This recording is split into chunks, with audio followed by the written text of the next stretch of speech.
Hey everyone, it's Ethan Ormis back again for another video today, and welcome back to the channel, guys. We're here again for yet another video. Today we're going to be ranking DJ Khaled's, or I guess not really ranking, reviewing DJ Khaled's newest album, God Did. And yeah, I mean, let's get into it. We've got, I think it's 18 tracks on the project, so yeah, I mean, I'm not really going to talk too much of it as a project because it's not one artist. Obviously, it's one producer. You know, those producer artists or producer albums, are basically just playlists, right? So obviously some of them have cohesion, not so much for this album, but yeah, let's talk about it. So we'll start off with the intro track, of course, No Secret by or featuring Drake. I think it's a pretty chill intro. I wish it was a little bit longer. I'm revisiting it a little bit. It's one of the songs that I do actually enjoy from the album. To be fair, I enjoy this album quite a decent amount. I wouldn't say there's really a song on the album that I just flat out skip. Maybe the Solo 21 song. Not a big fan of like the soul beat. But we'll get into that later. So moving on to the second track, which is God Did. I was not looking forward to this when I seen that it was 8 minutes, but oh my god, I love this song. This song is incredible. I love the production. I feel like everyone played their part well, and oh my god, Jay-Z's verse is insane. It's almost 4 minutes. It's so fucking good. I think the chorus is really great. I really love the features on the chorus from Friday. Really, really good. And W production. And this is a song I'm revisiting very often, so yeah, moving on to Use This Gospel. I was really looking forward to this one to listen to Eminem and Kanye together, and as soon as I heard the production, I just knew it was like a Kanye type beat. Of course, Dre helped with the production, which is fantastic. Dre production's incredible. I love the chorus from Kanye, and I really like the long verse from Eminem. I think he kind of snapped. And yeah, the electric guitar with the slight rage synths in this song is so good. I really love this song. One of my favorites from the track list for sure, and this is a song I'm revisiting often. Moving on to Big Time. Holy drums on this song. I feel like this is an absolute trap anthem. I feel like this is one of the better trap songs that have come out this year, in my opinion.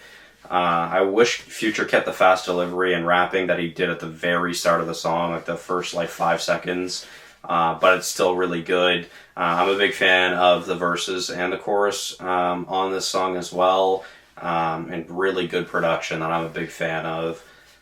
Moving on to Keep Going. I feel like, again, this is another trap anthem, and I feel like this song is hard as hell. Like both Big Time and Keep Going are just really hard. I love the verses and the chorus, and another song that I'm going to be revisiting, or that I am revisiting. Moving on to Party. Definitely my favorite trap anthem on this project. I love the sample. I think the sample's great. And dude, Quavo and Takeoff are becoming an incredible duo. Like, obviously, I mean, it's not like they're new, but this duo have been making songs together this year a lot, and dude, this song is incredible. This is definitely my favorite song of theirs that's just the duo. I've always been a big Migos fan. Takeoff's always been my favorite member from Migos, and yeah, I mean, Quavo and Takeoff both do their part insanely on this song. I think it's absolutely incredible. Both their verses and the shared chorus and pre-chorus is really, really good. I'm a big fan of it, and this is a song that I'm revisiting often, and I find this song very catchy as well. Moving on to Staying Alive. I don't think this sample is as good as the previous. It's another trap song, but I don't think this song's that great. This isn't really one I'm revisiting. I've never been a big Drake fan. I've never really gone out of my way to listen to Drake's music, and it's the same with Lil Baby. It's been a long time since I've been a Lil Baby fan. Yeah, I don't think this song's that great. It's kind of like an R&B track that I'm just not really a fan of. On to Beautiful. This song is alright. Future is really outclassed by SZA here. Obviously, SZA's voice is beautiful. I think it's absolutely incredible, and I think it's one of the best features from the project, but I'm just not a big fan of Future on this song, so I haven't been revisiting it very often. Moving on to It Ain't Safe. As soon as I heard the production, I'm like, oh my god, yeah, this is a Nardo Wick production. I love the heavy 808s throughout the song. Heavy 808s or like a hard hitting bass is always a positive for me. I enjoy the production. I feel like it's pretty standard, but another very heavy trap song. I like Nardo's different voices that he used in this song as well. I've never been a big Kodak guy. I've never gone out of my way to listen to a Kodak song. But I do really like his feature on this, or his verse on this, I should say. He continued, and I love that trend of Kodak having good verses, because he's been dropping a lot of decent verses this year. So I'm kind of indifferent about this song just because I'm not a big fan of either Nardo or Kodak, although honestly I've probably listened to Nardo more than I have Kodak because I've never been a big Kodak fan. I just don't like his voice, but I am revisiting this song, just not as much as some others. But moving on to Let's Pray. When I first seen that Travis and Don Toliver song was on this, I was really excited, and I think the song is good. I just wasn't expecting like a heavy trap anthem. I was expecting slower production, and it's pretty fast-paced production. But with that being said, really great Tay Keith production. Of course, Tay Keith is a phenomenal producer. And I mean, these two I feel like almost always make magic together. I love the chorus from Don Toliver. Of course, his voice is just like mesmerizing. It's so good. Caught me off guard when we start to hear the choir vocalizing toward the end of the song. I just thought that was kind of like random, a random add to the song for some reason. You could like almost consider this song a rage song as well, like the slight synth in the background of the production. But this is a song I'm revisiting, to be fair. On to Fam Good, We Good, Release Gunna, Release the YSL Crew. Gunna is so hard, and I love Gunna. He's probably my favorite like pure trap artist. I wouldn't really see Juice is obviously a trap artist, but like I wouldn't consider him just a trap artist or like mainly a trap artist. I feel like he's more of a, I don't know, how can I word this? I mean, he, like I said, he is a trap artist, but like I feel like that's not like his only lane. Not saying that Gunna's only lane is trap, but like Gunna is like very heavy into trap. So nonetheless, this song is another trap anthem that I really enjoy. I think it's fire. The Roddy features on this project I really enjoy, and this is another W feature from Gunna and Roddy Ricch, in my opinion. This is a song I'm revisiting as well, to be fair. I really like the production, which is pretty good. Moving on to Bills Paid. It's a decent song, nothing crazy, although I quite enjoy the production. I'm not revisiting it very often, though, to be fair. I think the features are fine. I don't know, it's just nothing too crazy for me. I'm not a big fan of Lotto or City Girls. Never really listen to their music. Moving on to Way Past Luck. Again, I don't like the production on this song. I'm not a fan of 21's offbeat rapping. Again, this kind of like soul R&B production, it's just not for me. I'm just not a big fan of it. Yeah, I mean, 21 I feel like is never missed. Put him on a different beat on this song. I think this song absolutely slaps, but I'm really not a fan of the production on this, and I'm not revisiting that song at all. Moving on to These Streets Know My Name. I never heard of any of these artists. It's not a bad song. They low-key all snap. They have some really fast delivery, which I really like.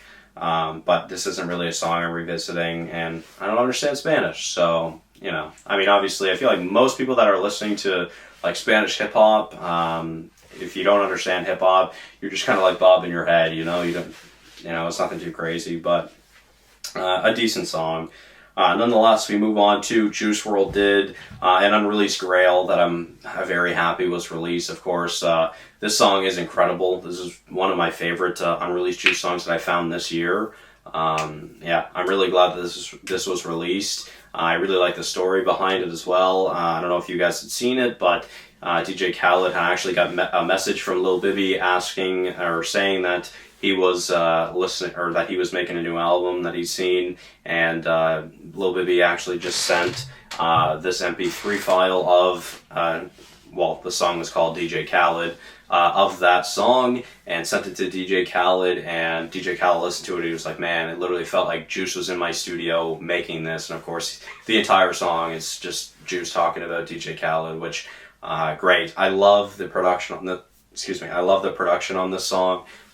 Excuse me, Jesus. I feel like it's really, really great, and I'm a big fan of it. So, yeah, an absolute banger. Probably my second or third favorite Juice song of the year. Of course, we've only had 4 Juice songs released this year, so I'm hoping for more in this last little quarter, but only time will tell, right? So, moving on to the Jada Kiss Interlude. It's actually a pretty decent song that I really enjoy. I never listened to Jada Kiss, but some really nice vocals and a really good verse. I've been revisiting this one sometimes, but not all that much. And then onto the final track of the album, we have Grateful. I've never been a big fan of Vori. I first got introduced to Vori last year on Donda. Wasn't a fan of his voice on that, although I do like it a lot more in this song. I think it's pretty enjoyable. Plus, I like what he's talking about, just, you know, the come up and how he's grateful for making it into the rap game, I guess, really, right? I really like the production as well, and again, this is a song that I'm revisiting sometimes, but overall, in my opinion, I think this is a great project. Again, a lot of these producer projects are basically just a playlist with no cohesion. Obviously, there are exceptions. Metro Boomin normally has cohesive sounding projects. This album, you don't really have that.